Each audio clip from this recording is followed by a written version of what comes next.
When I found out that none of my 6 children were biologically my husband's, my first emotion wasn't anger or betrayal, it was relief.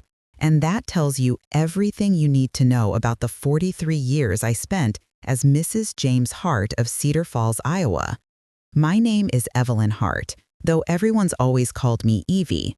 I'm 68 years old now, sitting in the same floral armchair where I've drunk my morning coffee for the past 3 decades, looking out at the maple tree James planted the year Rebecca was born.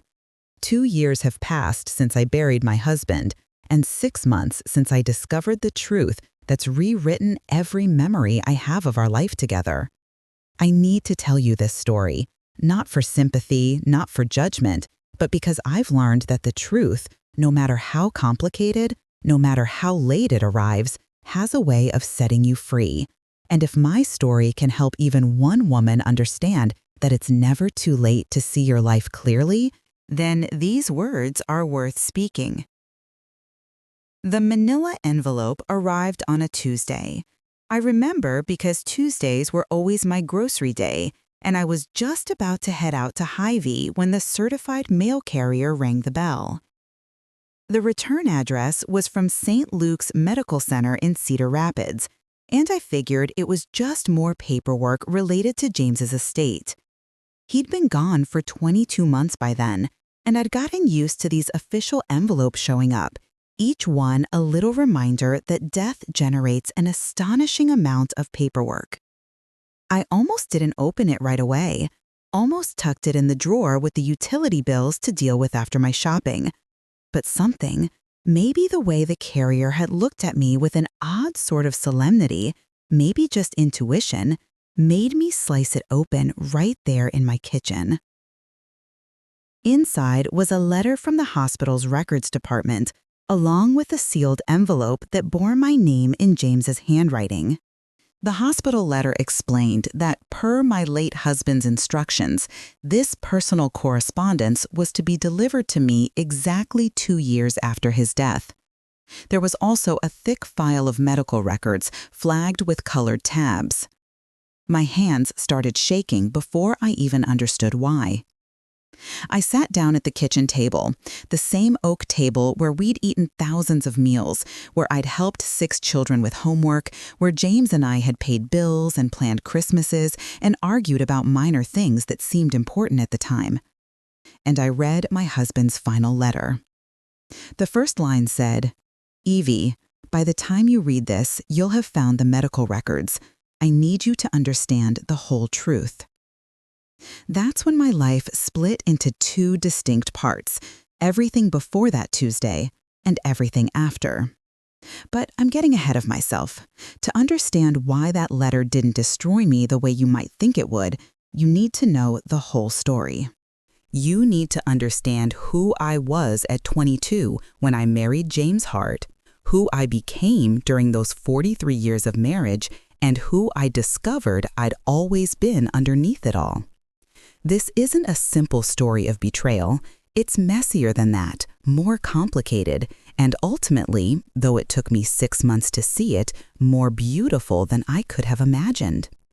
So let me take you back to 1979, to a girl who thought she had her whole life figured out, who had no idea that the truth she'd built her existence on was built on sand, and who, decades later, would find that discovering the truth was the greatest gift she'd ever been given. But first, I need you to do something for me. If this story resonates with you, if you've ever felt like there's more to your own life than what you've been told, hit that like button. These real stories of real women need to be heard, and your support helps make sure they reach the people who need them most. This channel survives because of viewers like you who understand that truth-telling matters no matter how long it takes to get there. Now let me tell you how a 22-year-old girl from Cedar Falls, Iowa, became the woman who would one day open that envelope and find her freedom in its contents. I was born Evelyn Louise Morrison in 1957, right here in Cedar Falls. My father, Robert Morrison, worked at the John Deere plant over on Waterloo, making tractors on the assembly line for 37 years. My mother, Dorothy, was a homemaker who took in sewing and alterations to bring in extra money. We lived in a modest two-bedroom house on Cottage Street, the kind of neighborhood where everyone knew everyone, where you could leave your doors unlocked, and where a girl's reputation mattered more than just about anything else. I was the middle child of three. My older brother Thomas was born in 1954, and my younger sister Patricia came along in 1960. Tom worked construction, married young, and moved to Des Moines. Patricia became a dental hygienist and settled in Minneapolis. We were what you'd call a typical working-class family of that era: church on Sundays, pot roast dinners, and the unspoken understanding that you worked hard, kept your head down, and didn't reach for things that weren't meant for people like us. Cedar Falls in the 1970s was a town of about 30,000 people, home to the University of Northern Iowa, which gave our little city a bit of culture while still maintaining that solid Midwestern practicality. The town was divided pretty clearly: the university crowd on one side, the working folks on the other, with Main Street running right down the middle like a seam. I graduated from Cedar Falls High School in 1975, 17th in a class of 212. I was a decent student, good enough to have maybe gone to uni if my family had that kind of money, but that wasn't in the cards. Instead, I got a job at Kresge's Five and Dime on Main Street, working the cash register and stocking shelves. My mother had taught me to sew, and I was pretty good at it, so I did alterations on the side, just like she did. I dated a few boys in high school, nothing serious. There was Danny Richardson, who took me to junior prom and went off to Vietnam afterward. There was Mark Schultz, who worked at his father's hardware store and wanted to marry me when I was 19, but I wasn't ready. My mother used to worry that I was too picky, that I'd end up an old maid if I wasn't careful. 21 was starting to feel like a dangerous age to still be single in 1978. Then I met James Hart at a church social in the spring of 1979. He was 24, 3 years older than me, and he'd just moved back to Cedar Falls after finishing his degree in business management at Iowa State. His father owned Hart's Hardware and Lumber, one of the most established businesses in town. The Harts were what passed for upper middle class in Cedar Falls, not wealthy, but comfortable. They lived in a real house in the College Hill neighborhood, the kind with a 2-car garage and a finished basement. James was handsome in that clean-cut, all-American way that was popular then. Tall, maybe 6'1", with sandy brown hair he kept neatly trimmed and hazel eyes that crinkled when he smiled. He wore polo shirts and khakis, drove a 1977 Ford F-150, and had the kind of confidence that came from growing up knowing you'd inherit your father's business someday. He asked me to dance that night at the church social, and I remember thinking how different his hands felt from the boys I dated before, soft, uncalloused. He told me about his plans to modernize his father's business, to expand into home renovation supplies. He asked about my work at Kresge with genuine interest, not the condescending politeness I'd gotten used to from the college boys. We went on our first real date the following Saturday. He took me to the Cattle Congress in Waterloo, and then to dinner at the Royal Mile, which was the fanciest restaurant I'd ever been to. Over chicken cordon bleu and baked potatoes, he told me he wanted to settle down, start a family, build a good life in Cedar Falls. I was charmed. More than that, I was relieved. Here was a man with prospects, with stability, who seemed to think I was special. My mother was thrilled. "That Hart boy is a catch, Evie," she told me, her hands busy with her sewing in the front room. "Don't let this one slip away." We dated for 6 months. He was attentive, respectful, and made it clear from early on that he was serious about me. He'd come to Sunday dinners at my parents' house, bringing flowers for my mother and talking sports with my father. He fit in perfectly, but also represented something more, a step up from the life I'd known. A chance at security that girls like me were supposed to grab with both hands. In October of 1979, he proposed. We were at Viking Lake State Park, sitting on a blanket overlooking the water during the fall color season.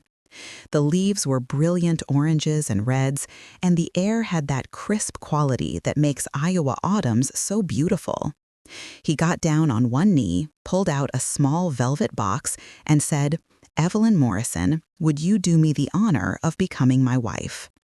The ring was a simple solitaire diamond, maybe a quarter carat, set in white gold. It was the most beautiful thing I'd ever owned. I said yes without hesitation. I was 22 years old, and I thought I knew exactly what I was saying yes to: a good man, a stable life, children, a house of my own, respect in the community. I thought I was making a smart choice, a safe choice. I had no idea that I was actually saying yes to a life built on a secret that would take 43 years to reveal itself. We were married on April 12, 1980, at First Methodist Church on Franklin Street. It was a modest wedding, about 75 guests, mostly family and close friends from church. I wore my mother's wedding dress, which I'd altered to fit my smaller frame. James wore a rented tuxedo and looked nervous but happy. My father walked me down the aisle, and I remember the pride in his eyes, the sense that he was handing me off to someone who would take care of me. The reception was in the church basement, with punch and cookies and a small 2-tier cake from the Hy-Vee bakery. We danced to "Could I Have This Dance" by Anne Murray, and James held me close and whispered in my ear that he was going to spend the rest of his life making me happy. We honeymooned for 3 days at the Amana colonies, stayed in a bed and breakfast, toured the woolen mill and the furniture shop. It was modest but lovely, and I felt like the luckiest woman in the world. James's parents helped us with a down payment on a small 3-bedroom house on Cottage Row, just 4 blocks from where I'd grown up. It was a Cape Cod style built in 1965, with a front porch, a single-car garage, and a small backyard with that maple tree I mentioned. The mortgage payment was $350 a month, which seemed enormous at the time, but manageable on James's salary from the hardware store. I quit my job at Kresge's just as we'd discussed. James believed that a wife's place was in the home, especially once children came along, and I didn't question it. That was normal for our community, for our generation. I kept doing alterations from home, bringing in a little money here and there, but mostly I focused on being a good wife. I learned to cook the way James liked, meat and potatoes, nothing too fancy, kept the house spotless, and waited for the next chapter to begin. We started trying for a baby right away. James wanted a large family, 4 or 5 children at least, and I was eager to become a mother. It was what I'd been raised to do, after all. My whole identity was wrapped up in becoming someone's wife and someone's mother. The first few months passed without success, but we didn't worry. We were young and healthy. These things took time, everyone said. But after 6 months, then 9 months, then a year, I started to get nervous. My periods came like clockwork, marking each month as another failure. I watched my friends from high school getting pregnant, having babies, pushing strollers down Main Street, and felt a hollow ache growing inside me. James assured me it would happen. "Don't stress about it, Evie," he'd say, patting my hand across the dinner table. "God's timing is perfect. It'll happen when it's meant to." But I could see the concern in his eyes, too. In a small town like Cedar Falls, people noticed these things. They counted the months after a wedding, waiting for the pregnancy announcement. By our first anniversary, the church ladies were starting to give me sympathetic looks. By our second anniversary, those looks had turned to pity. In the fall of 1981, James suggested we see a doctor. Dr. Henderson had been the Hart family physician for decades, a kindly man in his 60s with silver hair and half-moon glasses. His office was in a converted house on Clay Street, with a waiting room that smelled like antiseptic and old magazines. I went through a battery of tests: blood work, examinations, procedures with names I could barely pronounce. It was embarrassing and invasive, but I endured it all because I wanted a baby so desperately. I wanted to give James the family he dreamed of. I wanted to prove I wasn't broken. After 3 weeks, Dr. Henderson called us both into his office. I remember the way the afternoon light slanted through his Venetian blinds, casting stripes across his mahogany desk. "There's nothing wrong with you, Mrs. Hart," he said, smiling at me over his reading glasses. "You're perfectly healthy. Sometimes these things just take time." I felt a wave of relief mixed with confusion. If nothing was wrong with me, then why wasn't it happening? "What about James?" I asked, the question timid on my tongue. Dr. Henderson glanced at my husband, and something passed between them, a look I couldn't quite interpret at the time. "Mr. Hart has already been examined," he said smoothly. "There are no issues there either. I think you two just need to relax, enjoy yourselves, and let nature take its course." James reached over and squeezed my hand. "See, I told you everything was fine." I believed him. Why wouldn't I? He was my husband, my partner. If the doctor said everything was fine, then everything was fine. We went home that day, and I remember feeling lighter, more hopeful. It was just a matter of time. 3 months later, in February of 1982, James came home from a business trip to Des Moines with news. He'd heard about a new fertility treatment, something that could help couples like us. It was being done at a clinic in Cedar Rapids, very modern, very successful. "What kind of treatment?" I asked, stirring the pot roast that was simmering on the stove. "It's called artificial insemination," he explained, setting his briefcase down by the door. "They help the process along, make sure everything connects the way it should. Dr. Henderson thinks it might be worth trying." I turned to look at him, wooden spoon in hand. "You talked to Dr. Henderson about this?" "He mentioned it as an option during my last checkup," James said easily. "It's not a big deal, Evie. It's just science helping nature." I didn't fully understand what artificial insemination meant at the time. This was 1982 in small-town Iowa. We didn't have the internet to look things up. We didn't have detailed sex education. What I knew about reproduction came from whispered conversations with girlfriends and a pamphlet my mother had given me when I was 15. "Is it expensive?" I asked, because that was the practical question. "My parents have offered to help," James said. "They want grandchildren as much as we want children." Looking back now, I can see all the red flags I missed. The way he'd already talked to his parents before discussing it with me.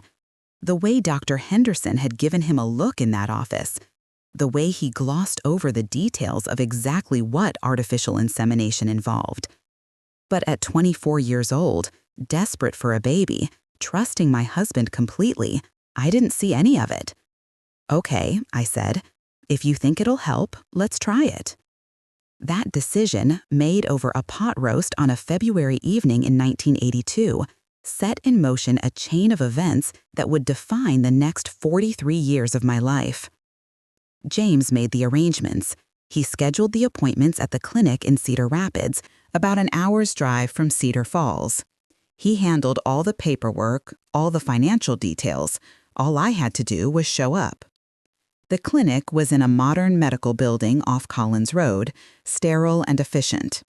A nurse named Patricia, I remember her name because it was the same as my sister's, explained the procedure to me.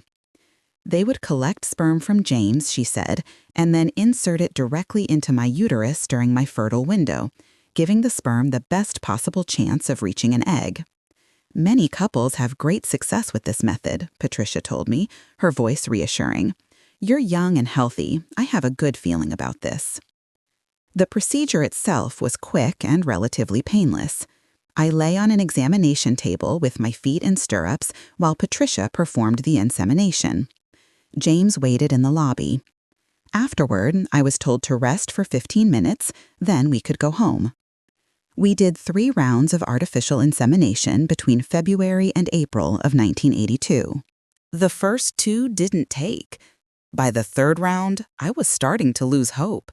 But then, in May of that year, my period didn't come. I waited 3 days before taking a pregnancy test, afraid to hope too much. When the test showed positive, I stood in my bathroom staring at that little pink line and cried.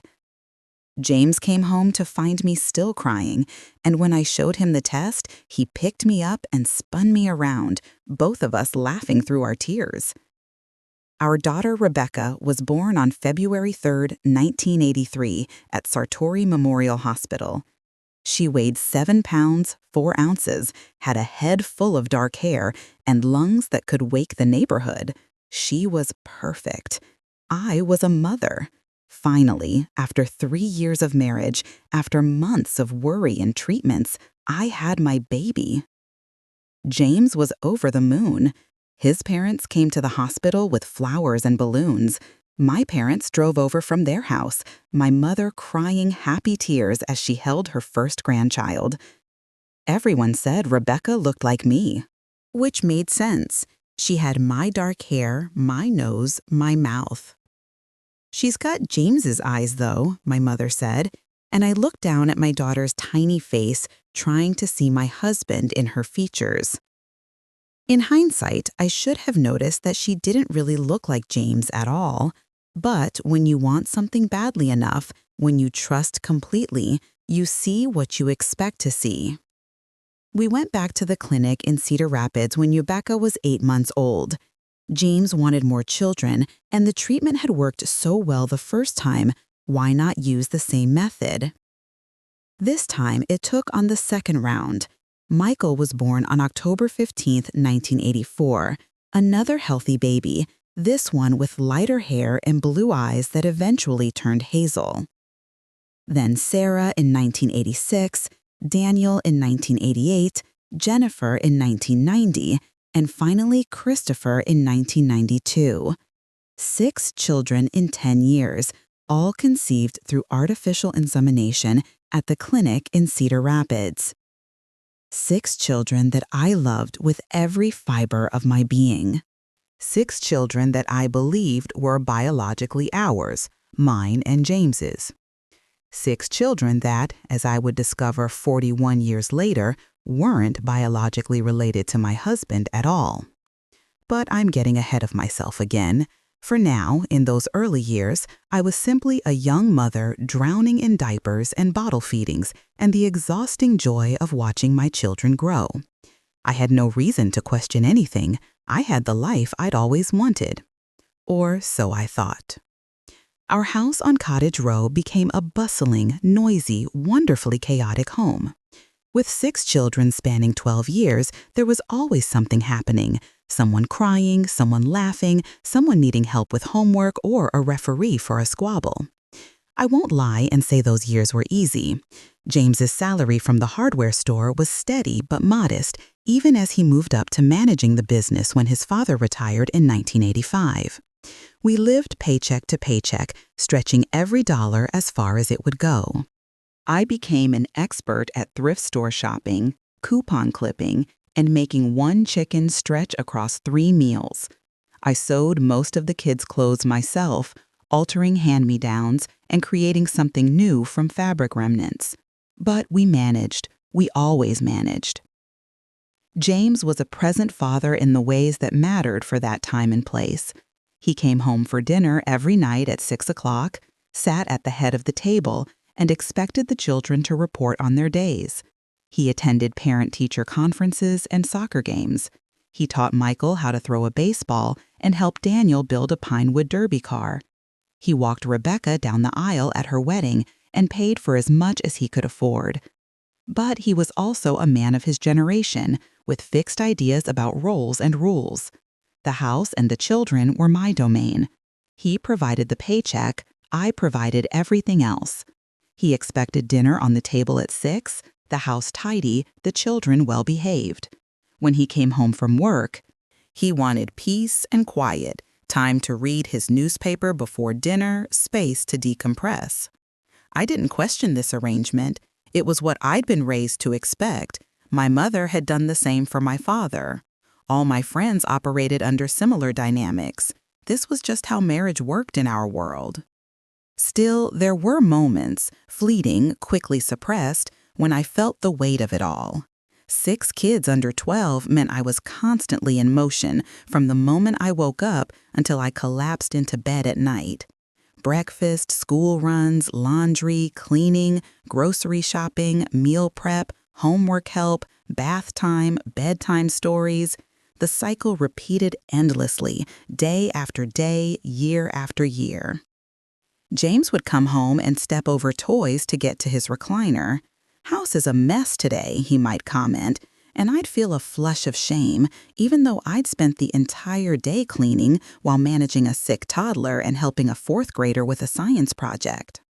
Or he'd question why dinner wasn't more elaborate, forgetting that I'd had to choose between grocery shopping and taking Jennifer to her doctor's appointment. These weren't huge conflicts. He wasn't cruel or abusive. He was just thoughtless, in the way that men who'd never had to manage a household could be. He didn't see all the invisible labor that went into keeping our family running.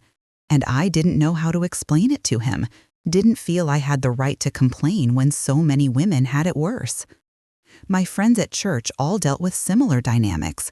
We'd laugh about it over coffee in the fellowship hall after Sunday service, trading stories about husbands who couldn't find the ketchup in the refrigerator or who thought babysitting their own children was doing their wives a favor. "That's just how men are," we'd say to each other, and we'd go home and keep doing everything we'd been doing. The children, though, they were my joy. Despite the exhaustion, despite the constant demands, I loved being their mother.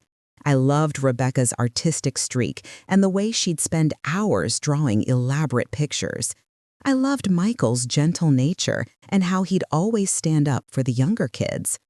Sarah was my bookworm, always with her nose in a library book. Daniel was the athlete, constantly in motion.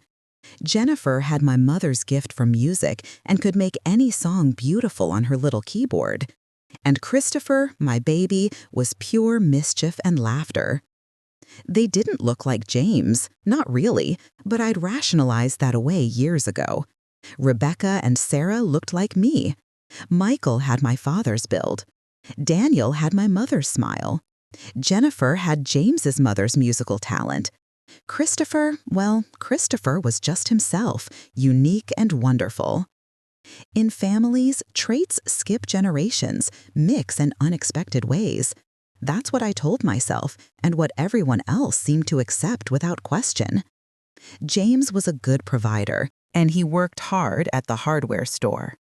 In 1988, when his father fully retired and signed the business over to him, James became the sole owner of Hart's Hardware and Lumber. It wasn't making us rich, but it was respectable, stable. In a small town like Cedar Falls, owning a business meant something. It gave us a certain standing in the community. We went to First Methodist Church every Sunday without fail. All 6 kids were baptized there, attended Sunday school there, went through confirmation there. I taught vacation Bible school in the summers and helped organize a church rummage sale every fall. James served as an usher and sat on the board of trustees. We were, by all appearances, the model Christian family.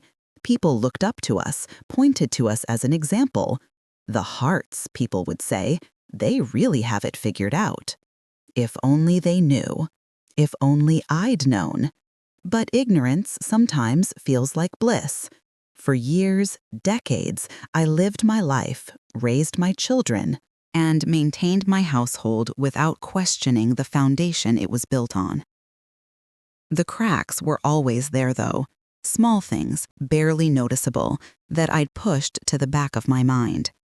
Like the way James sometimes seemed distant with the children, present but not quite engaged. He'd be there physically, at the dinner table, at the soccer games, but emotionally there was a wall. I'd chalked it up to him being a typical man, not naturally nurturing the way mothers were supposed to be. Or the way he'd never let me see any of the medical records from the fertility clinic. "It's all handled, Evie," he'd say when I asked. "No need to worry about the paperwork."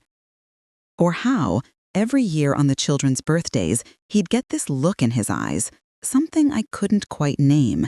Not sadness, exactly, not regret, something more complicated. Or the fact that he'd been so insistent on using that same clinic, that same method for all 6 children. It worked the first time, he'd reason. Why mess with success? These small things, these tiny inconsistencies, I'd filed away without understanding their significance. Because I trusted him, because I loved him, because questioning your husband's honesty, in my world, in my time, felt like a betrayal of the marriage vows themselves. But there were other signs too, ones that had nothing to do with the children and everything to do with the slow erosion of intimacy between James and me. After Christopher was born in 1992, when I was 34 and James was 37, our physical relationship essentially ended. At first, I thought it was just the exhaustion of having 6 kids. We were both tired all the time. Romance took a backseat to survival. But months became years, and James never initiated intimacy anymore. When I tried, he'd gently deflect, claiming he was tired or stressed about the business. Eventually, I stopped trying. The rejection stung too much. I told myself it was fine. We were partners, co-parents, companions. Many marriages evolved into comfortable arrangements where physical intimacy faded. That was normal, I thought, especially once you had kids. But late at night, lying in bed next to a man who'd turned his back to me, I'd sometimes wonder if something was wrong with me. Was I unattractive? Had motherhood stolen my appeal? Had I failed somehow as a wife? I'd push these thoughts away, focus on the children, on the house, on the million tasks that filled my days. There was no time for self-pity, no space for examining the gaps in my marriage. Besides, James was faithful, I never doubted that. He came home every night, never gave me reason to suspect he was interested in other women. If anything, he seemed uninterested in any physical intimacy at all, which I figured was just how some men were as they aged. Looking back now, with the knowledge I have, I can see how all these pieces fit together. But at the time, I was too close to see the pattern, too trusting to question the narrative I'd been living. Life continued in its steady rhythm. The children grew. Rebecca went off to uni in 2001, studying elementary education. Michael got a scholarship to play baseball at a community college. Sarah discovered a passion for nursing. Daniel earned a football scholarship. Jennifer got into a music program. Christopher was still in high school when I first started noticing something was wrong with James. It was 2009, and he was 62 years old. He started forgetting things, small things at first, where he'd put his keys, what day I'd told him we had plans, the names of regular customers at the hardware store. "You're just stressed," I told him, concerned but not alarmed. "Maybe you should see Dr. Henderson." But Dr. Henderson had retired years ago, and the new family doctor, Dr. Patel, ran some tests and said James was fine, just normal aging, maybe a bit of stress. The forgetfulness got worse, though. By 2011, he was having trouble managing the inventory at the store. Michael, who'd come back to Cedar Falls after college and was working at the hardware store, started covering for his father, quietly taking over more and more of the business operations. In 2012, James was diagnosed with early-onset Alzheimer's disease. He was 65 years old. The diagnosis was devastating. We'd watched James's own father decline with Alzheimer's in his 80s. We knew what was coming. But to have it happen to James so young felt impossibly cruel. The next decade was a slow goodbye. James declined steadily, predictably. By 2015, he'd had to retire completely, signing the hardware store over to Michael. By 2018, he didn't always recognize the children. By 2020, he didn't always recognize me. I became his full-time caregiver, the way I'd been a full-time mother to 6 children. The children helped when they could. They all lived relatively close by, scattered around Iowa and neighboring states. They'd visit, sit with their father, help me manage doctor's appointments and medications. It was exhausting and heartbreaking in ways that are hard to describe. The man I'd spent my entire adult life with was disappearing piece by piece, and there was nothing anyone could do to stop it. James died on March 15, 2023, at age 70. It was a quiet death in hospice, with all 6 children and me surrounding his bed. Whatever his faults, whatever secrets he'd kept, he'd been my husband for 43 years. I grieved him. The funeral was large. James had known everyone in Cedar Falls, and everyone came to pay their respects. The church was packed. There were flowers everywhere, casseroles filling my refrigerator for weeks afterward, cards and condolences from people I'd known my entire life. And then, slowly, life settled into a new normal, a quieter normal. The children went back to their own lives, calling regularly, visiting when they could. I stayed in the house on Cottage Row, the same house where I'd raised my 6 babies, the same house where I'd lived since I was 22 years old. I was 66 years old, a widow, living alone for the first time in my life. And then, 22 months after James's death, that envelope arrived. I sat at that kitchen table for hours after reading James's letter the first time, the words swimming before my eyes, refusing to make sense even though they were perfectly clear. The letter was 3 pages long, written in James's careful handwriting. This had been composed years ago, probably around the time he'd been diagnosed, while he still had the clarity to explain. The paper was good quality, slightly yellowed, and I could picture him sitting at his desk in the hardware store office, choosing his words carefully. "Evie," it began, "by the time you read this, you'll have found the medical records. I need you to understand the whole truth. I've carried this secret for our entire marriage. And it's weighed on me more than you could know. But I was afraid of losing you, afraid of losing the children, afraid of the judgment. Now that I'm gone, you deserve to know everything." My hands trembled as I read on. When we were dating, I already knew I couldn't have children.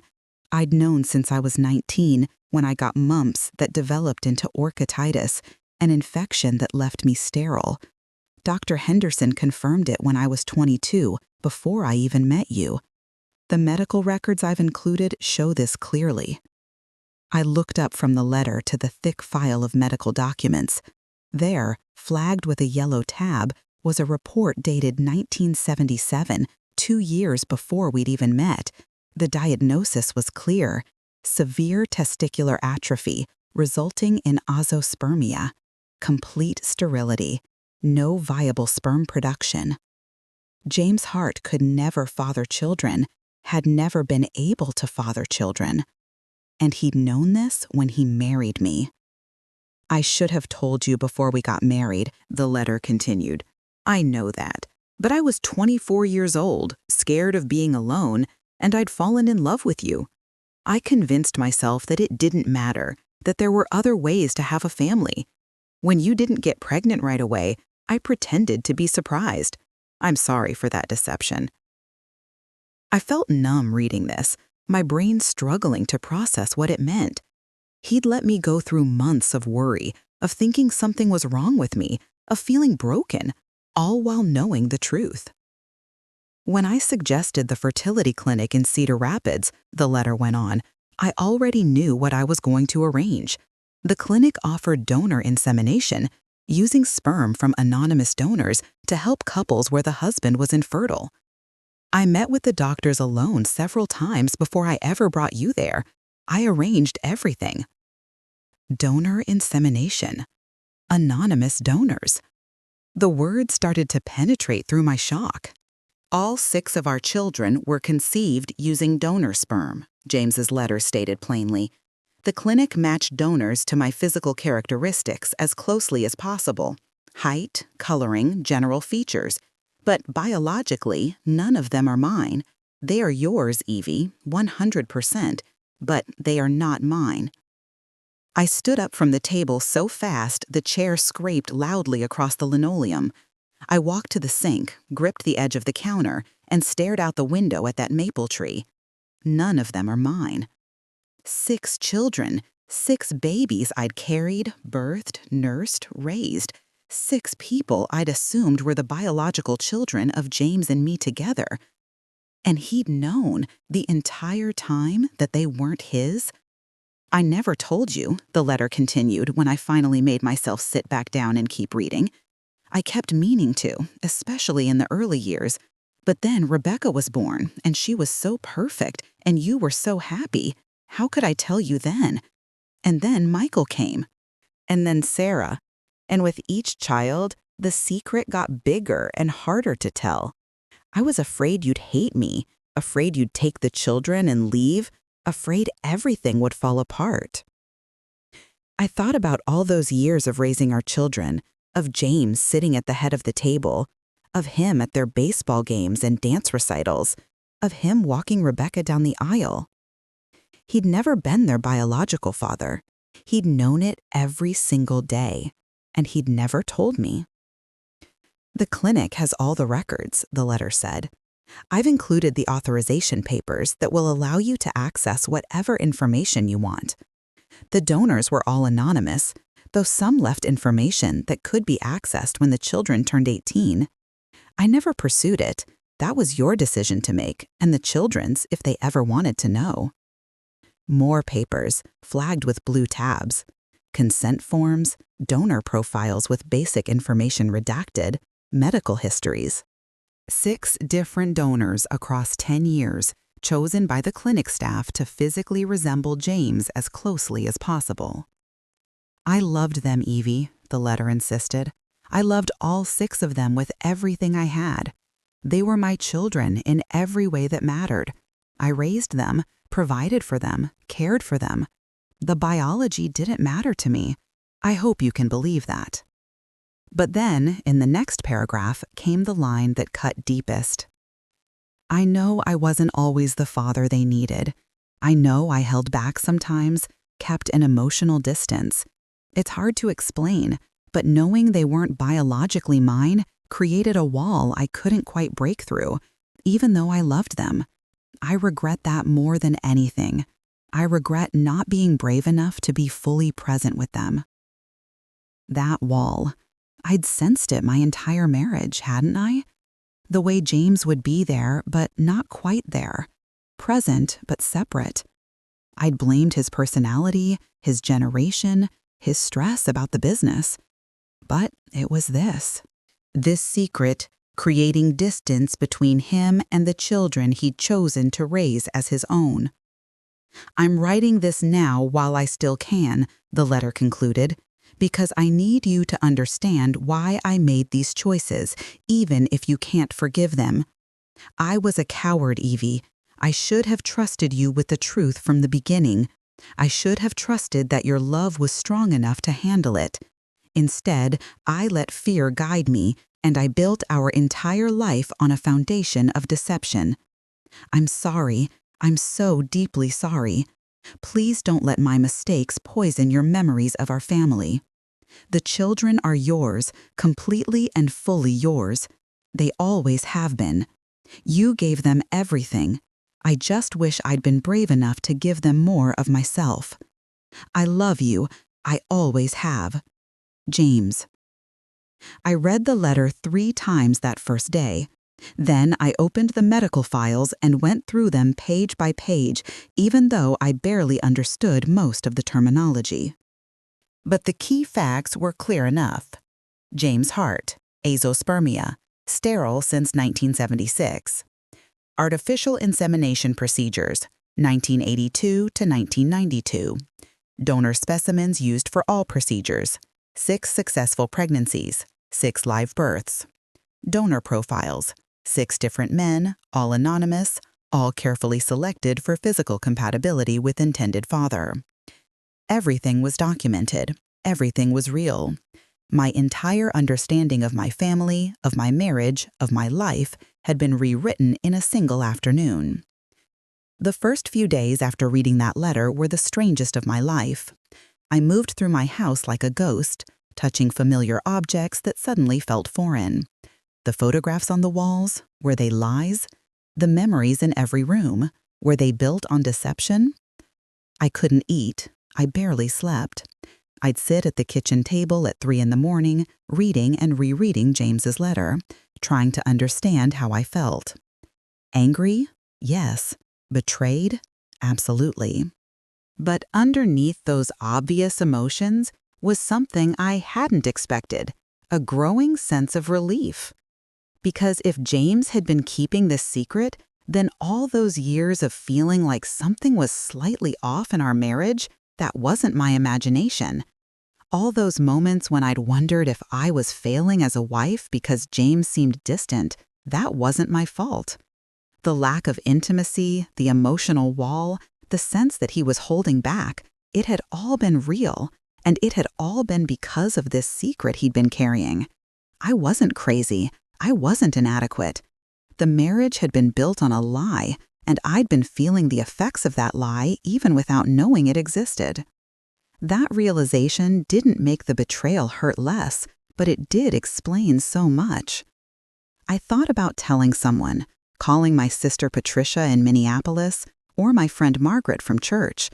But every time I picked up the phone, I'd set it back down. This wasn't just my secret to tell. This affected my children. This was their story too.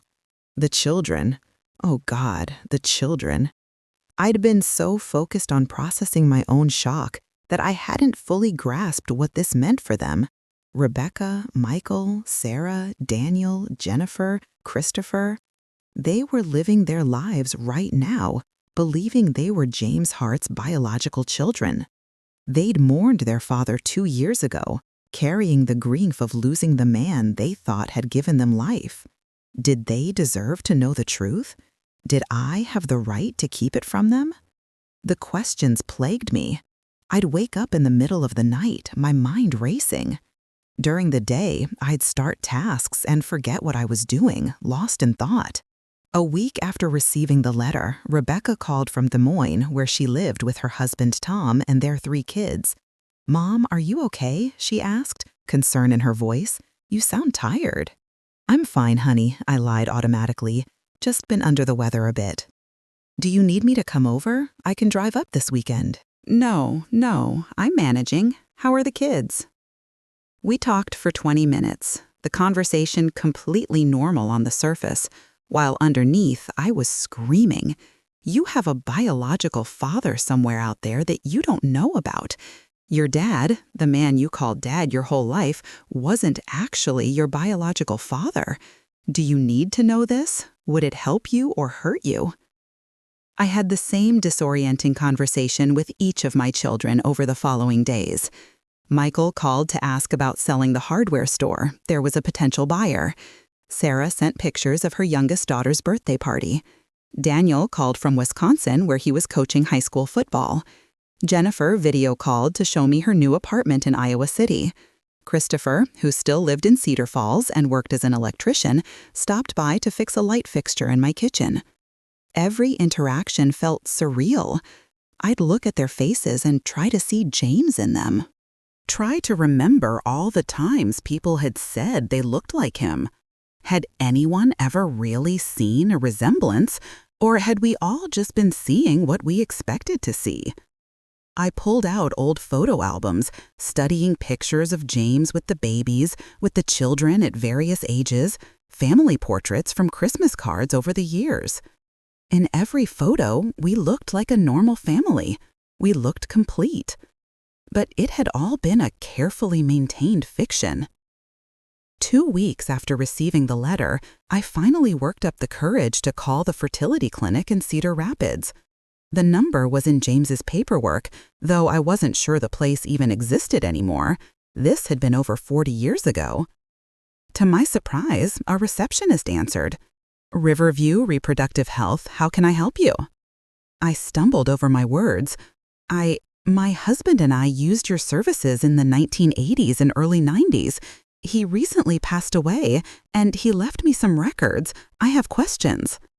"I'm so sorry for your loss," the receptionist said warmly. "Let me transfer you to our records department." I spoke with a woman named Linda who explained that the clinic had moved locations and updated their name, but their records went back to when they'd opened in 1979. With the authorization papers James had left, I could access our full file. "Would you like to come in?" Linda asked.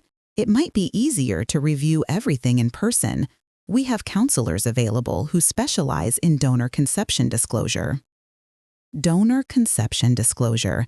There was a phrase for this, an entire support system for people discovering what I'd discovered. Somehow, that made it both better and worse. Better because I wasn't alone in this experience. Worse because it happened often enough that professional support systems existed. I made an appointment for the following week. The drive to Cedar Rapids on that gray February morning felt endless. I'd driven this route hundreds of times over the years. It was only an hour away, the nearest city to Cedar Falls, with more shopping, better medical facilities, cultural events. But that day, every mile felt heavy with significance. If this is resonating with you, if you've ever discovered something that changed your whole understanding of your life, take a moment to hit that like button and let me know in the comments what you would do in my situation. Your support helps these real stories reach other women who might need to hear them. And trust me, what happened next is something I never could have predicted. The clinic was in a modern building off Interstate 380, nothing like the location I vaguely remembered from all those years ago. Linda met me in the waiting room, a woman about my daughter Sarah's age with kind eyes and a gentle manner. "Mrs. Hart," she said, shaking my hand, "thank you for coming in. I know this must be difficult." She led me to a private consultation room and brought in a thick file folder, my entire reproductive history, laid out in medical terminology and cold clinical facts. We sat together for 2 hours while Linda walked me through everything. The initial consultation with James in 1981, where he'd explained his sterility and requested donor insemination. The careful selection process for donors, matching physical characteristics. The profiles of each of the 6 donors, anonymous men who'd donated sperm for money or out of a desire to help infertile couples. This was very common in that era, Linda explained. Before IVF became widely available, donor insemination was the primary option for male factor infertility. Many couples chose not to disclose to their children. It was considered a private medical matter. "He never told me," I said, my voice hollow. "I didn't know the sperm wasn't his. I thought the procedure was just helping his sperm along." Linda's expression shifted to concern. "You weren't informed that you were receiving donor sperm?" "No, he handled everything. I just showed up for the procedures." She was quiet for a moment. That was not appropriate. Informed consent is crucial. You should have been fully aware of what you were consenting to. Hearing someone validate that, hearing a professional say that what James had done wasn't okay, unlocked something in me. Tears started streaming down my face, and Linda quietly pushed a box of tissues across the desk. "I feel so stupid," I whispered. "How did I not know? How did I not question it?" "You trusted your husband," Linda said simply, "and you were living in a different time, when women weren't always given full information about their own medical care. This wasn't your fault, Mrs. Hart." Those words, "this wasn't your fault," I needed to hear them more than I'd realized. Linda explained that I had options now. The clinic still had the donor profiles on file. Some of the donors had opted into registries that allowed offspring to contact them once they turned 18. My children were all adults now. They could access this information if they wanted it. "But that's entirely up to you and your children," Linda said. "There's no timeline, no pressure. Some families never disclose. Some disclose but don't pursue contact. Some have beautiful reunions with donor families. Every situation is unique." "What would you do?" I asked her directly. "If you were me, what would you do?" She considered carefully before answering. "I think I'd ask myself, What serves my children best? What do they need to know, and why? And I'd probably talk to a counselor who specializes in this before making any decisions. The clinic can refer you to several excellent therapists who work with donor-conceived individuals and their families. I left the clinic that day with a folder full of information, a list of counseling referrals, and more questions than answers. But I also left with something else, the beginning of clarity about what I needed to do. I spent 6 weeks seeing a counselor named Dr. Patricia Moreno, a therapist who specialized in family systems and donor conception disclosure. Her office was in Waterloo, close enough that I could drive there twice a week without it being a burden. Dr. Moreno was in her 50s, warm but direct, with silver streaks in her dark hair and a way of asking questions that made me really think about my answers. "Why do you want to tell them?" she asked in our 3rd session. I'd been prepared for this question. Because they deserve to know the truth about where they came from. "That's a good reason," she acknowledged, "but I want you to dig deeper. Why else?" I thought about it, really thought about it. Because I can't carry this secret alone. Because James carried it his whole life, and it created walls between him and the children. Because I paused, surprised by what was coming out of my mouth. Because I've spent my entire adult life living in half-truths and things unsaid. And I'm done with that. I'm 68 years old, and I want to live whatever time I have left in complete honesty. Dr. Moreno smiled. "There it is. That's the real reason. You're not just doing this for them, you're doing it for yourself too. And that's okay. That's actually healthy." Over those 6 weeks, we worked through every possible scenario. How each child might react based on their personalities, what questions they might ask, how to present the information in a way that was clear but compassionate, how to manage the group dynamic if I told them all together versus individually. Dr. Moreno helped me understand that this disclosure wasn't just about the biological facts. It was about reframing the entire narrative of our family. It was about giving my children agency over their own stories. Some of them might not want to know about their biological fathers, she warned me. Some might be angry that you're telling them at all. Others might immediately want to search. You need to be prepared for every reaction and respect whatever they choose. I practiced the words over and over, sat in Dr. Moreno's office, and role-played the conversation, with her asking the hard questions my kids might ask. "Did you know when we were growing up?" "No, I found out after your father died." "Why didn't he tell us himself?" "I think he was afraid, and I think the secret became so big that he didn't know how to tell it anymore." "Does this mean everything about our childhood was a lie?" "No, your father loved you. I loved you. We were a real family. The biology doesn't change that." By mid-March, 8 weeks after receiving James's letter, I knew I was ready.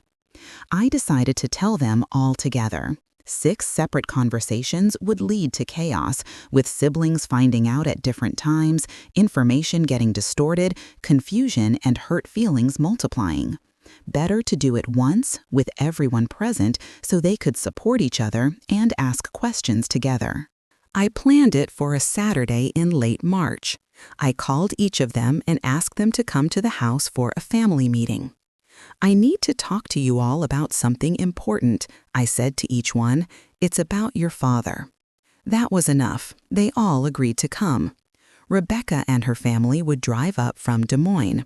Sarah was coming from her home in Marion. Daniel would drive down from Wisconsin. Jennifer from Iowa City. Michael lived in Cedar Falls, just across town. Christopher was already here. I told them to come at 2 in the afternoon.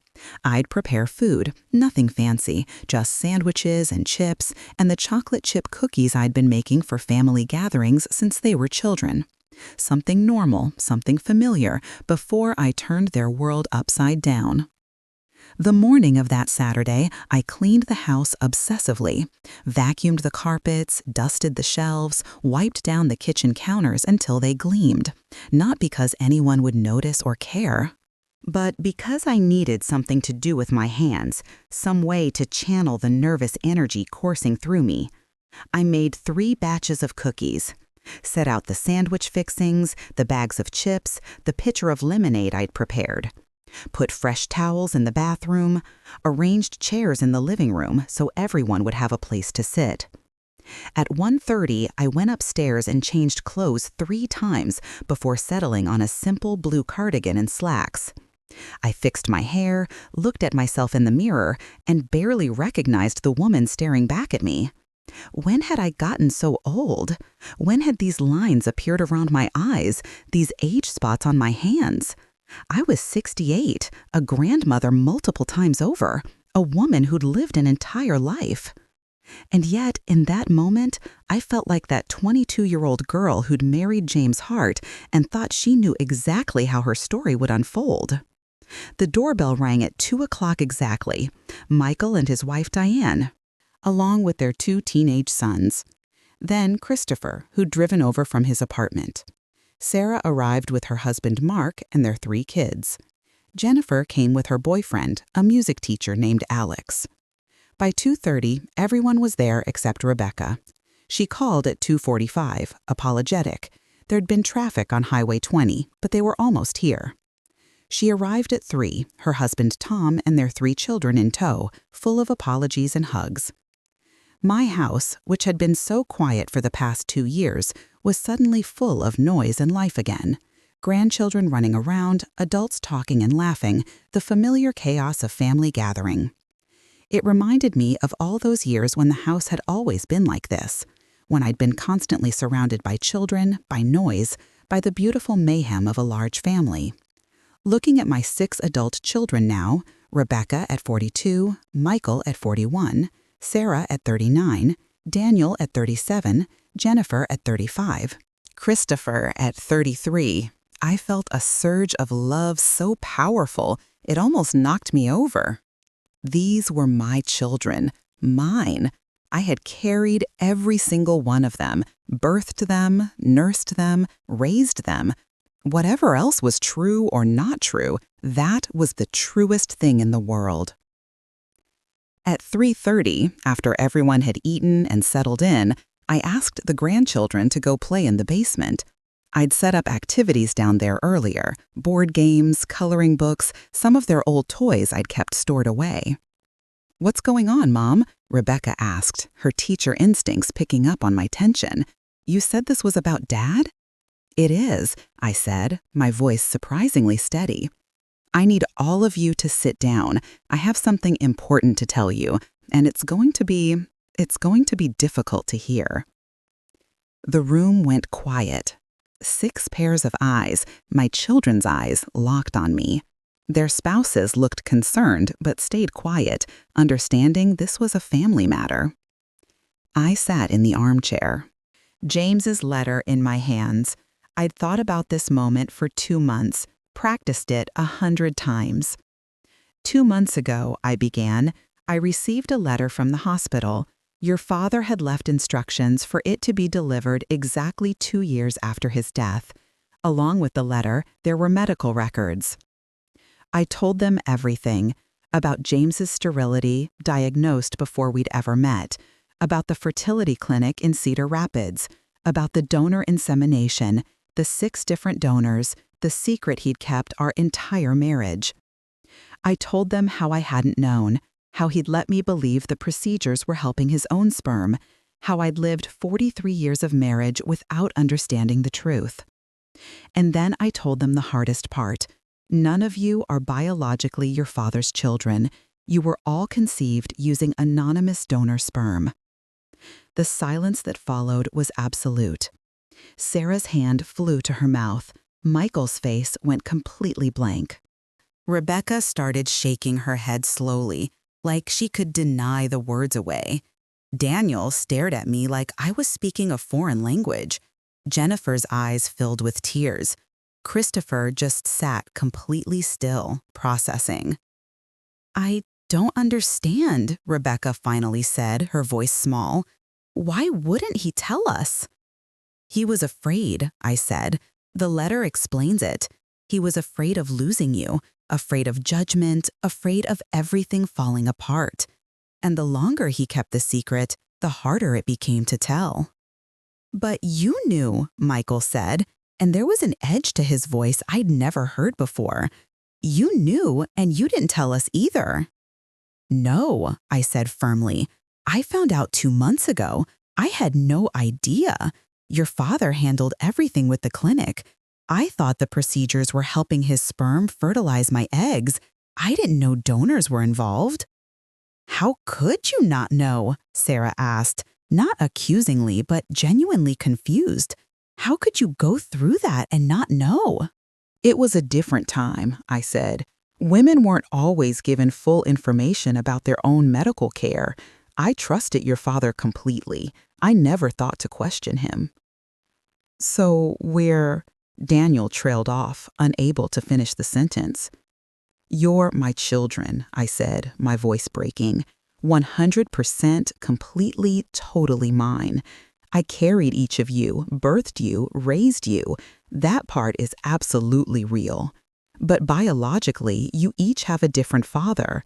The clinic has records, donor profiles with basic information. They can explain more if you want to know. The questions came rapid fire then, all 6 of them talking at once, their spouses trying to comfort them, voices overlapping. Does this mean we're not really siblings? You share a mother, I explained. You're half-siblings biologically, but you were raised as full siblings, and that bond is real. Who are these donors? Anonymous men who donated sperm to help infertile couples. The clinic has profiles.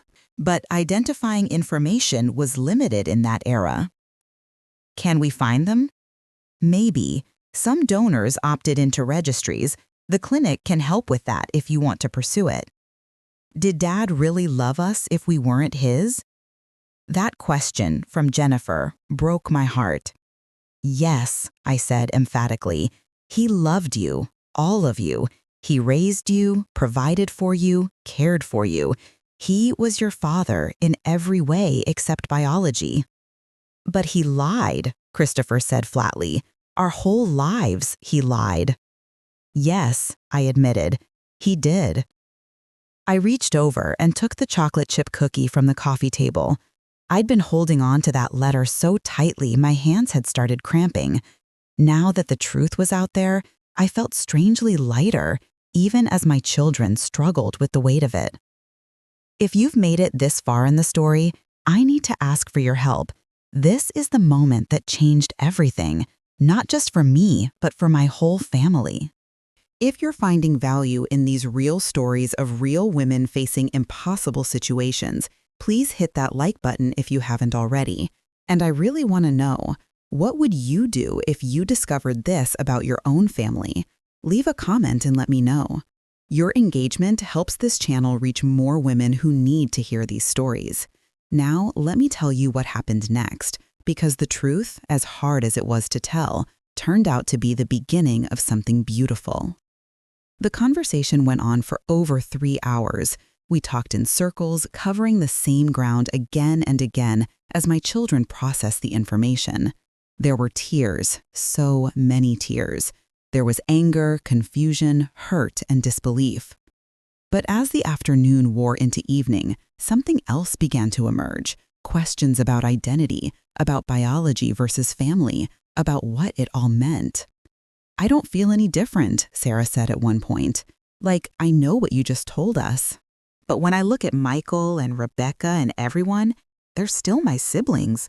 I don't feel like that changed. Because it didn't, Rebecca said, reaching over to squeeze Sarah's hand. We grew up together. We are siblings. But we have different fathers, Daniel said, still trying to wrap his head around it. Like, somewhere out there, I have a biological father I've never met. We all do, Jennifer added quietly. That's when Christopher, my youngest, who'd been mostly silent since the initial revelation, spoke up. I want to find mine. Everyone looked at him. I want to know who he is, Christopher continued. I want to know where I come from. Does that make me a bad person? Does that mean I didn't love Dad? No, I said immediately. Your father, James, he wanted you to have this option. That's why he left the records, why he gave me the authorization to access everything. He knew you might want to search. I don't know if I do, Rebecca said. Like, part of me is curious. But part of me feels like it doesn't matter. Dad was Dad. That's who raised me. I think I need time, Michael said. I need to sit with this before I make any decisions about searching. And that, I realized, was exactly right. They each needed to process this in their own way, on their own timeline. Over the next few weeks, my children each went through their own journey with this information. Rebecca called me almost daily, talking through her feelings, asking questions about her childhood, trying to reconcile her memories with this new information. Michael went quiet for a while, pulling back to process internally the way he always had. His wife Diane called to let me know he was okay, just needed space. Sarah threw herself into research, reading everything she could find about donor conception, joining online support groups for donor-conceived individuals, approaching it the way she approached everything, methodically and thoroughly. Daniel got angry, not at me. He was careful to clarify, but at James. He should have told us, he said during a tense phone call. We had a right to know. I couldn't disagree with him. He was right. Jennifer went to therapy, working through her feelings about identity and family with a professional. She sent me the name of her therapist, suggesting I might want to continue counseling too. And Christopher, true to his word, contacted the clinic about searching for his donor. In April, 3 weeks after I'd told them, we had another family meeting. This time, it was calmer, more purposeful. They'd had time to process the initial shock. Now they wanted to make decisions about moving forward. I think we should all get DNA tests, Sarah suggested. Those ancestry tests that can connect you with genetic relatives. If our biological fathers are out there, or if we have half-siblings from the same donors, those tests might help us find them. I'm in, Christopher said immediately. Me too, Rebecca added, surprising me. I said I wasn't sure if I wanted to search, but Sarah's right. We should at least have the information available. One by one, they all agreed. 6 DNA test kits, ordered online, arriving at my house within a week. We decided to do it together, all 6 of them gathering at my house on a Saturday afternoon in late April. They swabbed their cheeks, packaged the samples, and mailed them off together. Now we wait, Michael said. Results take about 6 to 8 weeks. Those weeks were strange. We were all in limbo, waiting to see what the tests might reveal. Would they find their biological fathers? Would they discover half-siblings? Would the donors even be in the databases? I spent that time reflecting on my own feelings. I'd expected to feel threatened by this search, worried that the children might reject their memories of James, might decide that biology mattered more than the years he'd spent raising them. But instead, I felt something else, pride. Pride in my children for handling this with such maturity, pride in their ability to hold multiple truths at once, that James had lied but also loved them, that they were donor-conceived but also a real family, that biology mattered but so did all the years of shared life. And I felt something else too, freedom. For the first time in my adult life, I wasn't carrying anyone else's secrets. I wasn't pretending or hiding or living in partial truth. Everything was out in the open, and the world hadn't ended. The DNA results came back in mid-June. Christopher found a match first, a half-sister in California, a woman named Amy, who was 35 years old and had also been searching for her biological father. They'd used the same donor. Within a week, Christopher and Amy were video calling, exchanging pictures, marveling at how similar they looked. They shared the same smile, the same laugh, the same gestures. "Mom," Christopher said to me after his 3rd call with Amy, "she's amazing. She grew up in San Diego, she's a graphic designer, and she's been wondering her whole life if she had siblings. I'm going to fly out to meet her next month. Sarah discovered she had 2 half-brothers from her donor, both in the Midwest. One was a year older than her, living in Michigan. The other was 3 years younger, in Illinois. Michael found one half-sister in Texas, already connected with their shared donor, who'd opted into an open registry and was willing to have contact. Jennifer, Rebecca, and Daniel didn't find any matches initially, but they connected with registries and support groups, building community with other donor-conceived individuals. Watching my children navigate this new landscape, reaching out to genetic relatives, learning about their biological fathers where possible, building relationships with half-siblings they'd never known existed, was both beautiful and bittersweet. I worried sometimes that I was losing them, that these new connections would replace what we'd built together. But Rebecca must have sensed my concern because she addressed it directly one day when she came to visit. "Mom," she said, sitting across from me at the kitchen table, "finding out about the donor doesn't change how I feel about you or Dad or our family. It's just additional information, like finding out I have a distant cousin I never knew about. It's interesting and I want to explore it, but it doesn't replace anything." "Really?" I asked, needing to hear it. "Really? You're my mom. You carried me, raised me, loved me. That's real. Dad was my dad, even if he wasn't my biological father. He taught me to ride a bike, helped me with my homework, walked me down the aisle. That's real too.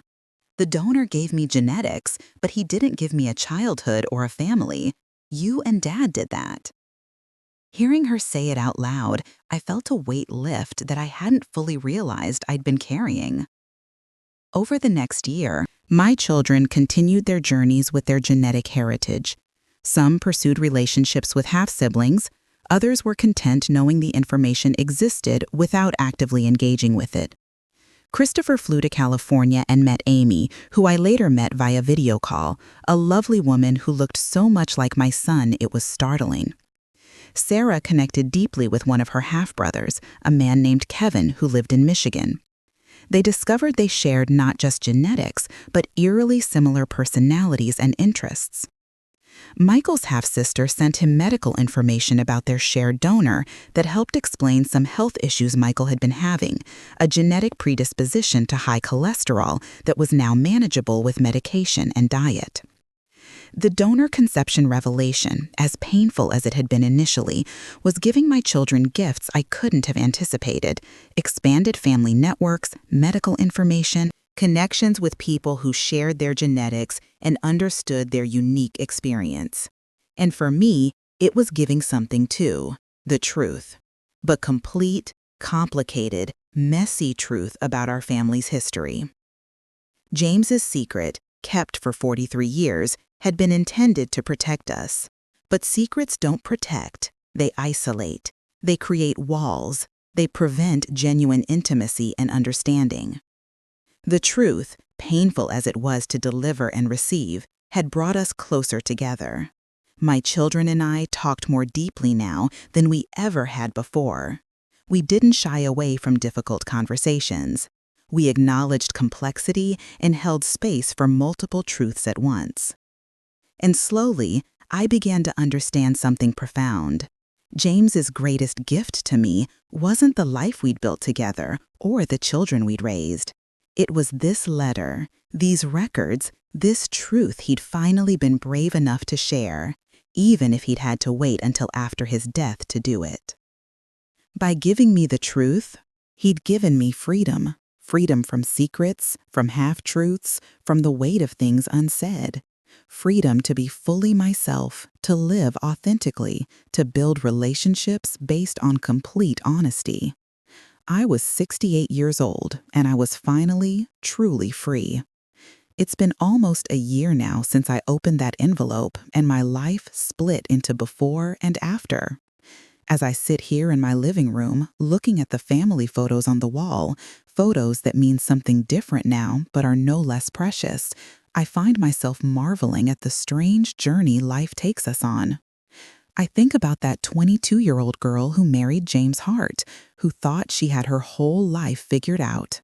She had no idea what was coming, the secrets that would shape her existence, the truth that would eventually set her free. If I could go back and talk to her, I'm not sure what I'd say. Would I warn her? Would I tell her to demand the truth from the beginning? Or would I tell her that it would all work out? That the pain would lead to freedom? That the secrets would ultimately create space for deeper honesty? I don't know. Maybe I'd just tell her to trust herself more, to ask more questions, to claim more space in her own life.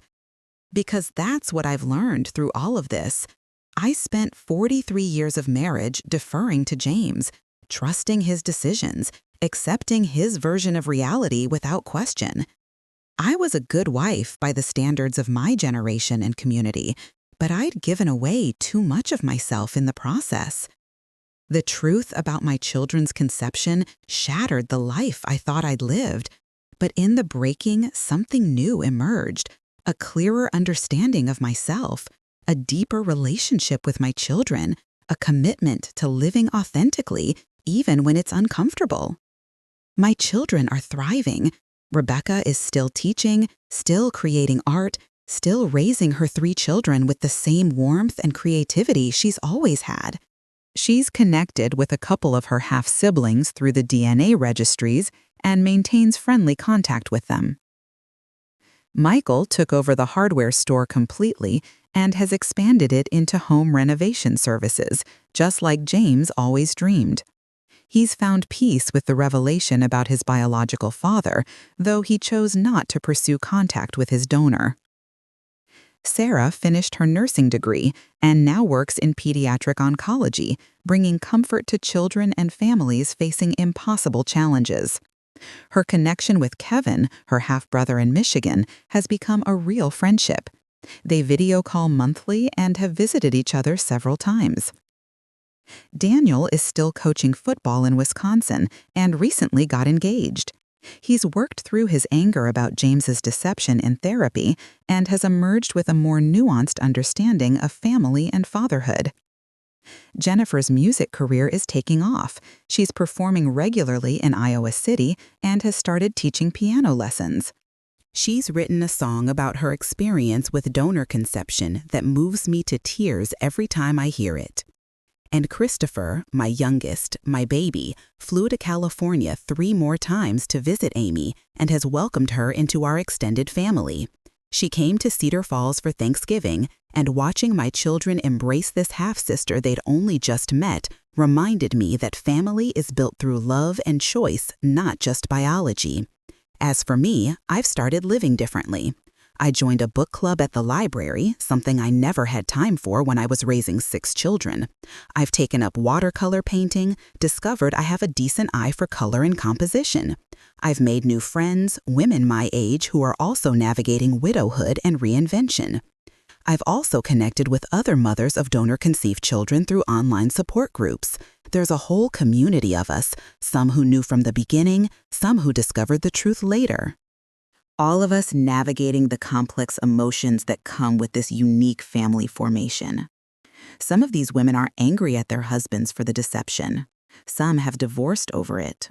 Some are struggling with their children's reactions to the truth. I understand all of those responses. They're all valid. But for me, the predominant emotion isn't anger anymore. It's not even sadness. It's gratitude. I'm grateful that James left me the letter and the records. Grateful that he finally trusted me with the truth, even if it took his death to make him brave enough. Grateful that my children have handled this revelation with such grace and maturity. Grateful that the truth, as painful as it was, has brought our family closer together rather than tearing us apart. I'm grateful for the life I had with James, complicated and imperfect as it was. He gave me 6 children, not genetically, but in every other way that matters. He provided for us, cared for us, stayed with us. He was flawed and fearful and human, just like all of us. I'm grateful for my children, these 6 incredible people who came into the world through unconventional means, but who are absolutely, undeniably my greatest accomplishment.